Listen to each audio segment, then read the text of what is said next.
Patrice Talon, un nom qui ne laisse aucun Béninois indifférent. Depuis votre dernière intervention en octobre 2012 sur les antennes de Radio France Internationale, on ne vous a plus jamais entendu. Et pourtant, ce n'est pas l'intérêt qui manque. Ce long silence, ajouté à votre personnalité, fait de notre entretien de ce jour un grand moment de télévision. Merci de nous recevoir. Monsieur Patrice Talon, comment allez-vous?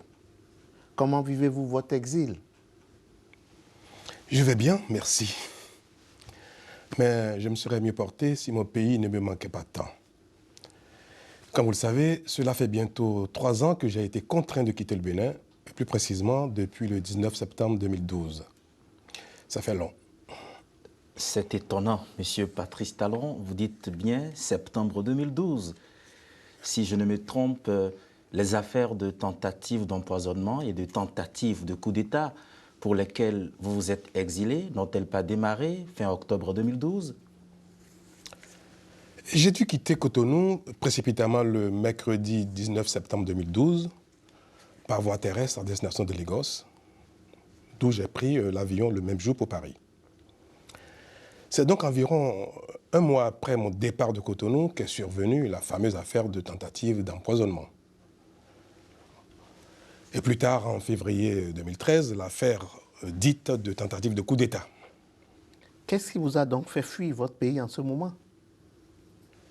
Ce Gomina, nul n'ignore que depuis décembre 2011, j'ai été l'objet de persécutions de toutes sortes par le régime en place, que tout ce qui, directement ou indirectement, me concerne a été attaqué, détruit ou arraché.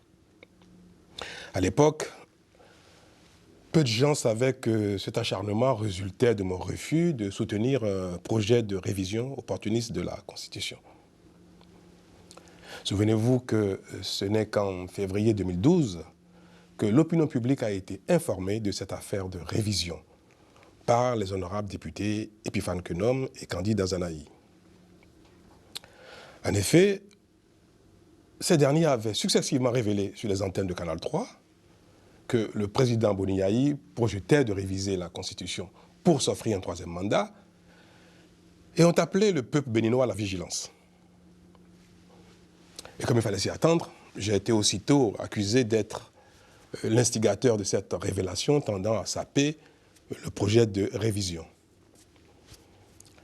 La brouille entre le président Boni Yayi et moi venait alors de franchir un palier. C'est dans ce contexte que j'ai été invité, vous devez vous en rappeler, et reçu à Porto Novo en mars 2012 par les présidents de 6 institutions constitutionnelles de notre pays, à savoir le président de l'Assemblée nationale, le président de la Cour constitutionnelle, le président de la Cour suprême, le président de la Haute Cour de justice, le président de la HAC et le président du Conseil économique et social pour une mission de conciliation.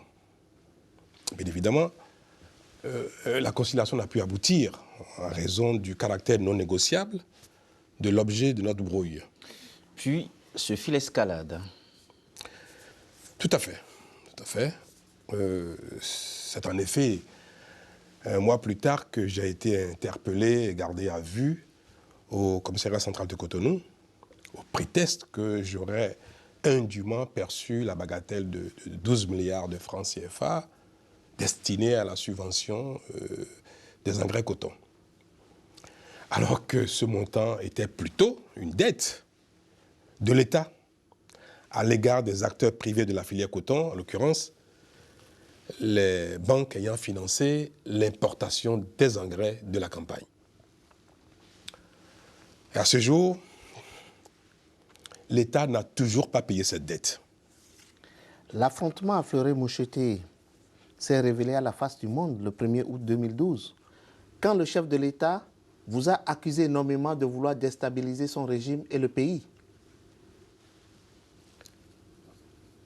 C'est en effet au cours de cette émission dont vous étiez, M. Gomina, l'un des animateurs, que le président de la République m'a publiquement désigné comme étant son un ennemi public numéro 1, avec un ton plus que menaçant.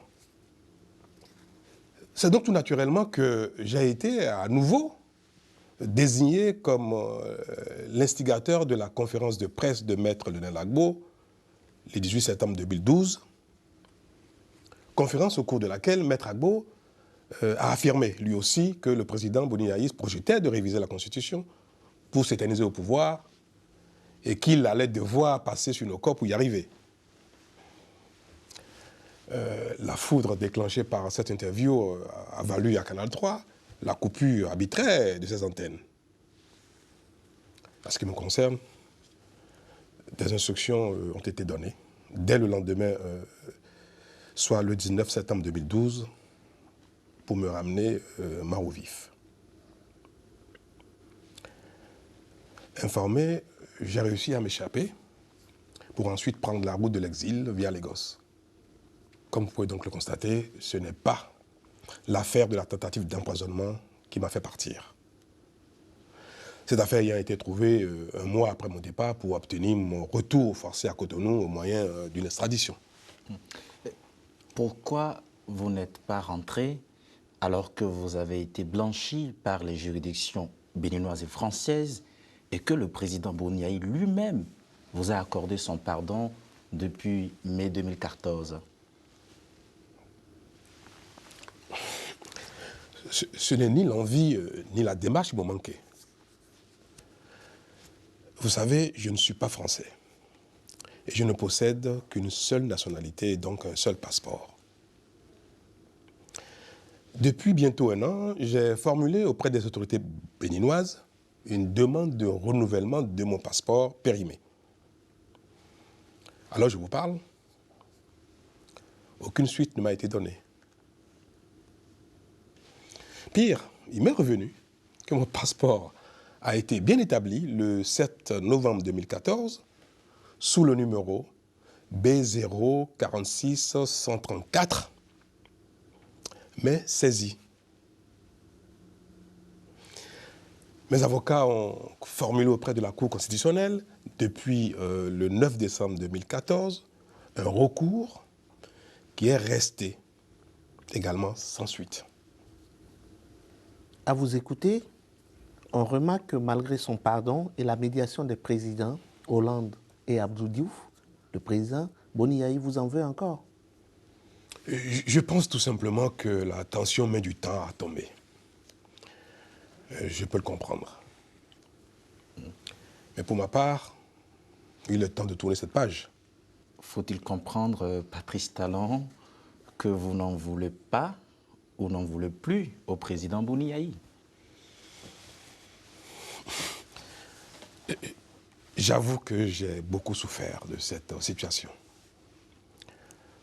Mais le temps fait son œuvre. Aujourd'hui, je n'ai plus de blessures. D'autant que je tire beaucoup de satisfaction de l'apaisement du climat sociopolitique consécutif au bon déroulement des élections et à l'abandon du projet de révision de la Constitution. Peu importe les efforts, les souffrances, les sacrifices qui ont été consentis et qui sont déjà oubliés. Je suis désormais un homme heureux et fier de son pays. Moi aussi, j'ai pardonné. Et j'aspire maintenant à la réconciliation effective et à la concorde. Oui, vous dites que vous avez pardonné. Mais qu'en serait-il des procès en cours entre vos sociétés et l'État béninois? Je vous fais une confidence. Je ne soumettrai jamais mon pays au paiement d'une condamnation financière punitive. J'en ai fait la preuve par le passé en renonçant à plus de 4 milliards de francs CFA de dommages et intérêts accordés par la justice béninoise en ma faveur. À vous entendre, on sent une certaine sérénité. Patrice Talon, maintenant que vous êtes serein, dites-nous néanmoins quelques mots sur les affaires de tentatives d'empoisonnement et de tentatives de coup d'État. Monsieur Ojo, Est-ce bien nécessaire? Voulez-vous remuer le couteau dans les plaies? Le contexte actuel ne me paraît pas favorable à un retour en arrière. Mais M. Talon, on ne vous a jamais entendu sur le fond de ces affaires. Ne pensez-vous pas que nos compatriotes ont besoin de vous entendre? Oui, bien sûr. Ce n'est pas l'envie qui me manque. Mais tout est encore fragile. De toutes les façons, l'histoire devra s'écrire. Vous évoquez votre satisfaction de la situation sociopolitique au Bénin. Quel regard portez-vous donc sur celle-ci? Souvenez-vous que pendant de longs mois, les Béninois, dans leur grande majorité, société civile et classes politiques confondues, ont vécu dans la psychose d'un arrêt du processus démocratique. Tout le monde a craint qu'aucune des élections ne se tienne. Et le projet de révision de la Constitution a coupé le Bénin en deux. Aujourd'hui, il est heureux de constater que toutes les élections prévues se sont tenues et que la question de la révision opportuniste de la Constitution n'est plus d'actualité. Que notre processus démocratique poursuit bien son cours. Cela est du mérite de tous, notamment du peuple béninois, de la classe politique et du président Boni Yayi. Vous comprenez mon sentiment de satisfaction. À ce propos, justement, on a entendu parler de votre implication personnelle et du rôle majeur que vous avez joué. Pouvez-vous nous dire ce qu'il en a été? Rôle majeur, mais non. Mais non. Nous avons l'habitude d'amplifier et même de caricaturer les choses au Bénin. Si rôle majeur il y a eu, c'est de la part du peuple béninois et de la classe politique dans son ensemble. Mon implication dans le débat politique n'est pas une chose nouvelle, même si l'enjeu et le contexte actuel ont pu donner davantage de relief à mon action. Patrice Talon, Oui. pourquoi vous vous impliquez tant dans le débat politique alors que vous êtes connu pour être un opérateur économique? Monsieur Ojo, contribuer au débat politique et exercer une activité économique ne sont pas antinomiques. À mon sens, le débat politique est d'intérêt général puisque la politique régit notre vie à tous dans la cité. L'essor ou le déclin d'une nation n'est-il pas toujours tributaire de la bonne ou mauvaise gouvernance politique? C'est bien pour cela qu'à l'occasion des grands débats politiques, toutes les composantes de la nation sont conviées. Je n'en veux pour preuve que l'historique conférence de février 1990, qui a été à juste titre dénommée Conférence des forces vives de la nation. L'opérateur économique que je suis ne peut donc s'exclure du débat politique. De plus, je suis profondément attaché à la démocratie et j'ai grand plaisir à prendre part à sa consolidation. Le parcours d'opérateur économique qui est le mien n'a pu se faire que dans ce contexte. Je ne peux donc me garder de promouvoir ce vecteur qui m'a permis de me réaliser moi-même. Vous savez, la liberté permet l'éclosion et l'épanouissement de chacun en ce qui le caractérise. Mais la liberté ne peut exister sans la démocratie. Et la démocratie ne peut survivre sans la compétition politique. Mon implication dans le débat politique et mon appui à la classe politique, toutes tendances confondues, sont pour moi la meilleure façon d'entretenir la compétition politique pour la préservation de la démocratie. Je n'ai donc pas l'impression que mon implication dans le débat politique nuit au processus démocratique. Bien au contraire. Soit, votre implication ne nuit pas au processus démocratique. Mais n'entendez-vous pas des faveurs de la classe politique en contrepartie de cette implication? Monsieur Gomina, je suis un compétiteur né et j'aime avoir le mérite de mes succès.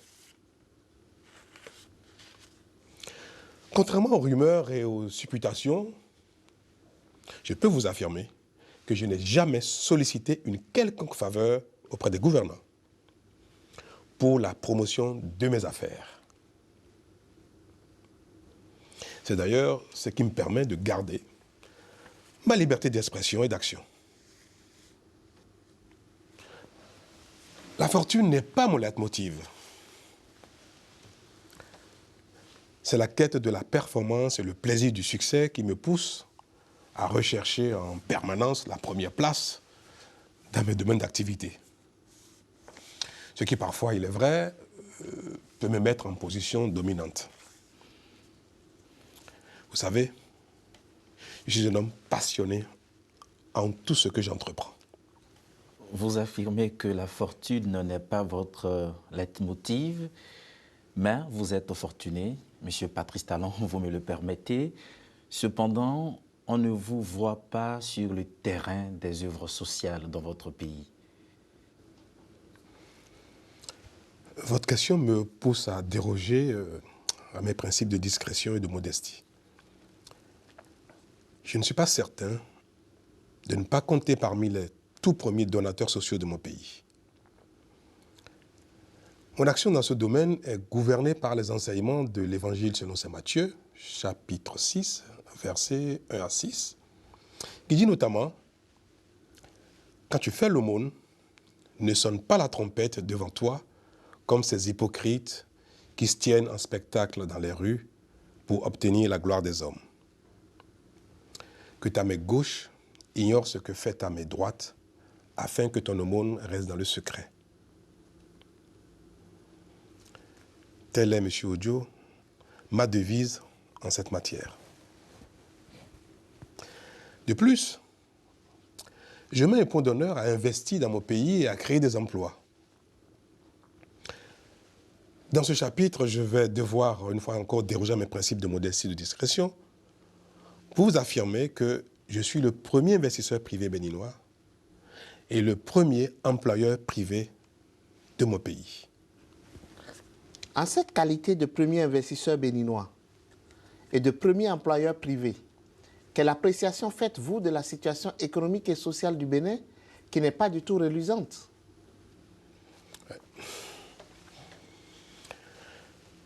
Il faut reconnaître que la situation est très préoccupante et j'en suis malheureux. Notre pays n'a pas connu de catastrophe naturelle, mais c'est tout comme. La misère est galopante et le moral des Béninois est au plus bas. Tous les secteurs de la vie économique et l'emploi sont sinistrés. Le chômage des jeunes constitue une bombe à retardement. De plus, l'administration qui devrait être au service du développement est totalement déstructurée et n'a jamais été aussi contre-performante. D'ordinaire, les Béninois pris individuellement sont dynamiques et entreprenants, mais la morosité générale plombe les énergies. La gouvernance politique en est la principale cause. Voulez-vous donc dire que le régime actuel a failli et pourtant vous avez été l'un de ses artisans? Oh oui, que je suis resté sur ma faim. Pour être soft. Mais qui d'entre nous n'a pas rêvé? En 2006, nous étions nombreux à estimer qu'il était temps de moderniser la gouvernance en confiant la gestion de notre pays à un technocrate ayant une certaine connaissance des outils modernes de développement économique. Force est de constater que les fruits n'ont pas tenu la promesse des fleurs. Il faut avoir l'honnêteté de reconnaître que nous avions fait un mauvais casting. Votre constat de l'échec est-il relatif au second mandat ou remonte-t-il au premier parce que l'on vous attribue le chaos de la réélection de M. Boni à la tête de la République du Bénin en 2011. Et il ne serait pas pertinent d'accabler le régime tout au long des 2 mandats. Non. On peut reconnaître que le premier gouvernement du régime a été à la hauteur des attentes, avant que les choses ne se dégradent au fil du temps. Il faut avouer qu'au thème du premier mandat, le bilan n'était pas élogieux. J'avais personnellement déjà pris mes distances parce que la compétence et la recherche de la performance ont été très vite délaissées au profit du populisme et du clientélisme dans la perspective du renouvellement du mandat. Je voudrais d'ailleurs saisir cette occasion pour dire que contrairement à mon implication active dans la campagne de 2006, je suis resté éloigné de l'organisation et du dispositif de campagne du président Boni, du candidat Boni en 2011. Je n'ai jamais mis pied au siège de campagne du candidat Boni en 2011. Il est vrai que je n'ai pas manqué d'apporter ma modeste contribution à son effort de campagne, comme tant d'autres.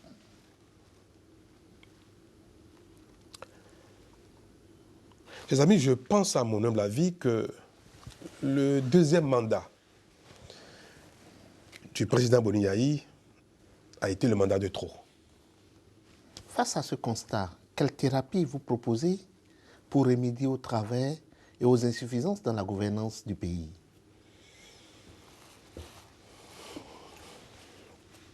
Pour remédier durablement aux maux qui minent notre pays, il urge d'opérer impérativement la réforme ci-après.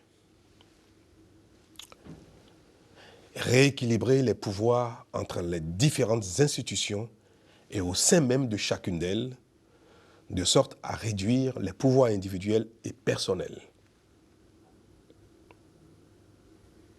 2. Instaurer une réelle indépendance des institutions vis-à-vis du chef de l'État. 3. Instaurer une réelle indépendance des différents pouvoirs tels que la justice et la presse vis-à-vis du pouvoir exécutif. 4. Supprimer de notre modèle politique les facteurs qui incitent les présidents de la République à souhaiter l'affaiblissement des partis politiques et la soumission de leurs leaders, et qui, in fine, les conduisent à une gouvernance de clientélisme absolu au détriment des critères de compétence et de performance. 5. Mettre en place un financement public significatif au profit des partis politiques, de sorte à les inciter au regroupement et à permettre leur bon fonctionnement afin qu'ils assurent efficacement et dignement leur rôle. Réorganiser les structures de contrôle de l'administration de manière à garantir leur indépendance, condition sine qua non pour l'efficacité du contrôle. Mettre en place une politique de promotion effective de l'investissement privé, aussi bien dans les domaines d'intérêt général que particulier, de sorte à faire de l'État un levier permettant la mobilisation des financements nécessaires. Il s'agit de remettre l'État dans son rôle d'organisation, d'appui, de régulation et de contrôle. Monsieur Patrice Talon, est-ce que vous pourriez décliner un peu plus en détail ces réformes que vous proposez, surtout en ce qui concerne notre système politique?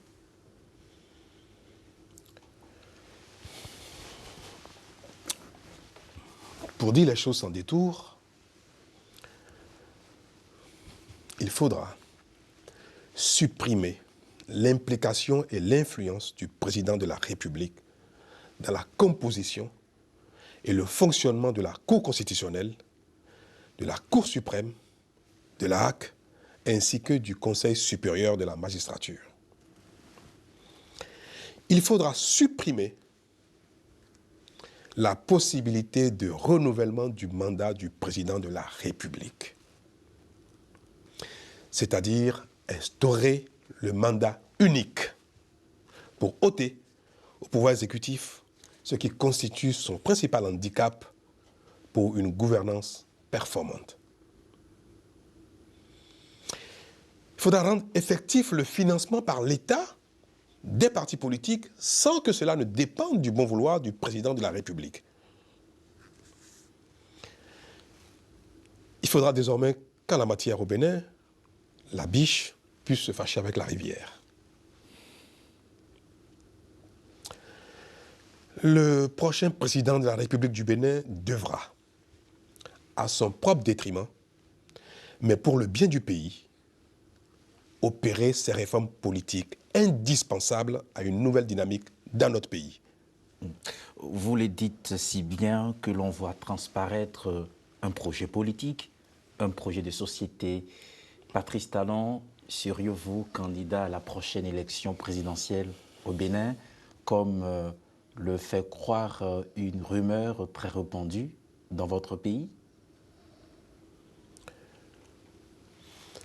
Vous savez, la situation du pays est préoccupante et cela nous interpelle tous.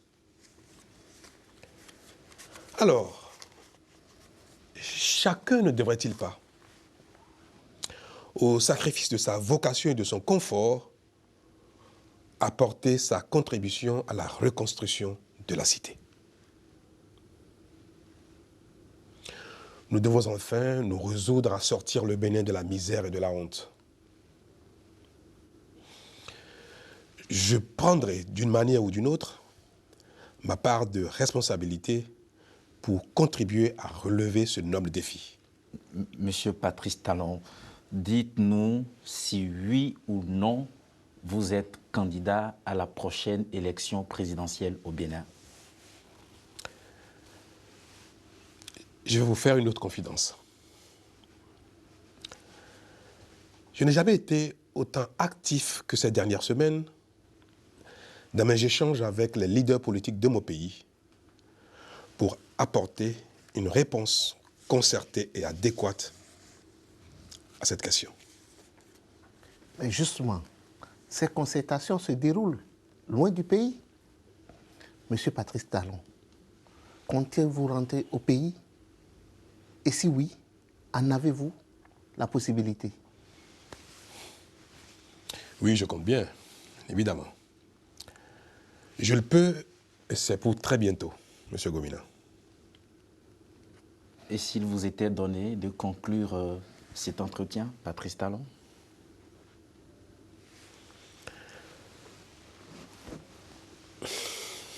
Chers amis,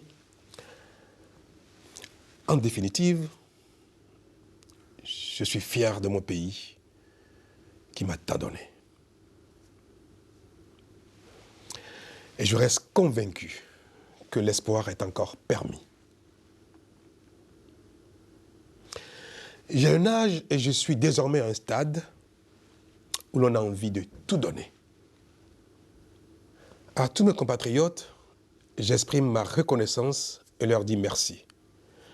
Merci de tout cœur pour tout.